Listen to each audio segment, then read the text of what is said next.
My name is Wilson Savoie. I was born in 1982 and lived in Eunice, Louisiana in the country until I moved to Baton Rouge to go to school there and study. But I quickly discovered that school was not for me, so I wanted to play music. So I started a band in 2004 with my friends after we got kicked off the campus for playing music on campus. And it wasn't long before we began traveling around the United States, playing all over for people who just loved Cajun and Zydeco music. We even went all over Europe to the Middle East on 5 different State Department tours, playing music for all kinds of amazing people, learning about amazing cultures. And the people there just really, really loved the music that I grew up with. And it was such an amazing feeling to play for these people that just so much appreciated it, way more than they did back at home. And then I even won a Grammy in 2012 with Wayne Toops and Steve Riley for playing very traditional Cajun music. In 2006, I bought this house in Lafayette for $127,000. And of course, I didn't have that amount of money, so I had to get a loan. The house needed a lot of work. It was built in the 1920s. It had knob and tube wiring, all kinds of rot, and not insulated. So rather than being able to hire someone to do it, I went out and bought the tools and bought some books and began learning how to do it. Sometimes the hard way, I'd have to redo it multiple times. And like most old houses, it only had one very small bathroom. So I told myself, if I can add a room onto this house, a whole bathroom, which has plumbing, electrical, a roof, everything, then I think I could actually build a house from scratch.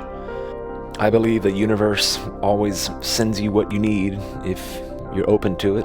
And this crazy German guy visited me and was supposed to stay for 1 or 2 days and stayed for 3 months. And so he and I added this bathroom on.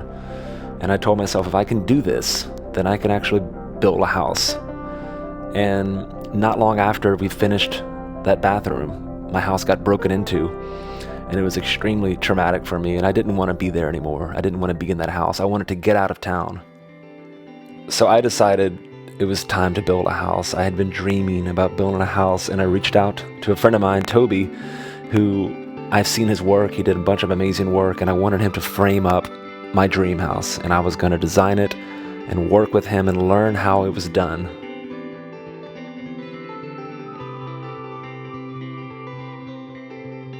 So I went cruising around Lafayette, and I found this nice piece of property. It was an old junkyard, believe it or not, but they had taken most of the junk out of there, and I bought the land.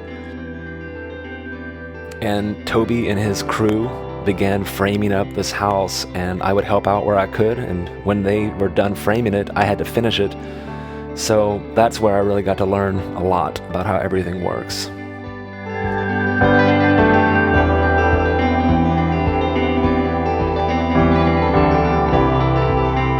Not long after I was finished with my own home, I had all the tools already, and so friends started coming to me and were like, can you help me build a house? I want to build a house. And I had so much fun building the first one, I thought, why not? This is a good way to make money when I'm not playing music. So I went on and built 3 more houses. Each one I designed with them or worked with the design, and it was a challenge for sure, but we got it done. And then some friends came to me with the idea to open up a restaurant. And so right before COVID, we signed a lease, and then we started the ball rolling, and we had to figure out how to make it work during COVID. So it turned into a restaurant with live music because we had an outside stage. And once again, I had to start building things, and out of necessity, we couldn't afford, of course, to hire anyone to do it. So we had to do it with my friends. And a year later, we bought an old dance hall, basically an old event center, and gutted it completely and started over and did all the work ourselves. And now I told myself I was done. I was never going to build anymore, and only a month goes by and I'm like, you know what? I'm getting the envie to go out and build another house. And so I thought it'd be fun to make a YouTube series and share what I've learned over the years. I'm no pro. I'm a master of none. But this is what has worked for me, and maybe it would work for you too. And if anything, maybe we can inspire and work together and I thought I would just pass on some of the little things I've learned and let's build a house from the very beginning to pulling a permit to the very end to moving in.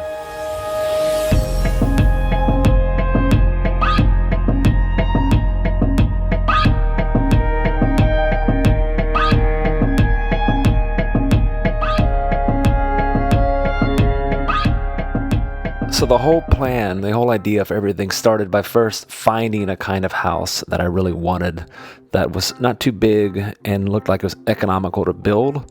Mainly a rectangle with a simple roof line. I wanted a roof that faces south because I thought maybe I want to put solar panels if I could afford it as the progress of the house continued. Found a floor plan that had 3 bedrooms and 2 bathrooms and a front porch, back porch. I used these house plans that I found online as inspiration, basically, just to get an idea of how they were laid out. And then I took those ideas and brought them into Home Designer Architectural, which is some great software. It doesn't cost much, and I highly recommend it. And then I drew the house out. I knew how wide, basically, I wanted the house to be and how long. The cheapest house to build is basically a rectangle.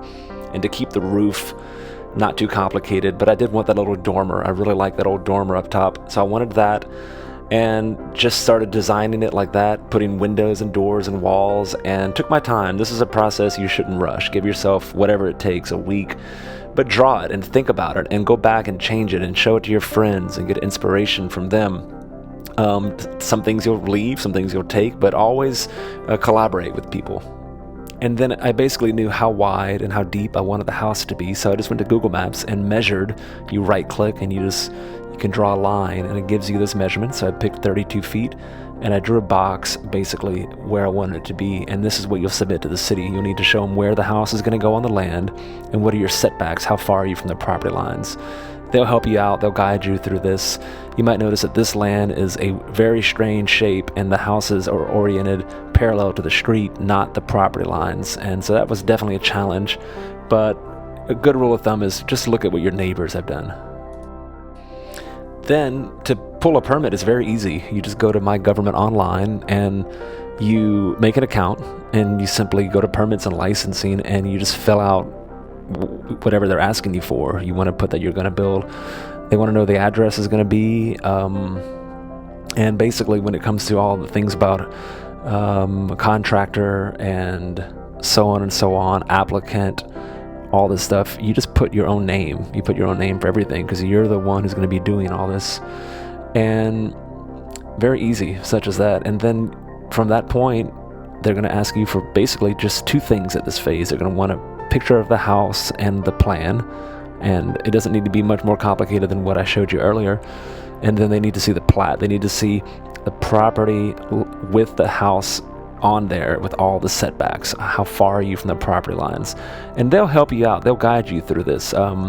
So never be afraid or think that they're gonna pick on you for not knowing something. You need to get that out of your head right now because you're going to be asking a lot of questions probably as you continue. Please like and subscribe and get ready for episode 2 where we're going to talk about materials and designing the floor. And I'd love to see your comments. Please leave a comment and let's do it. Let's build a house.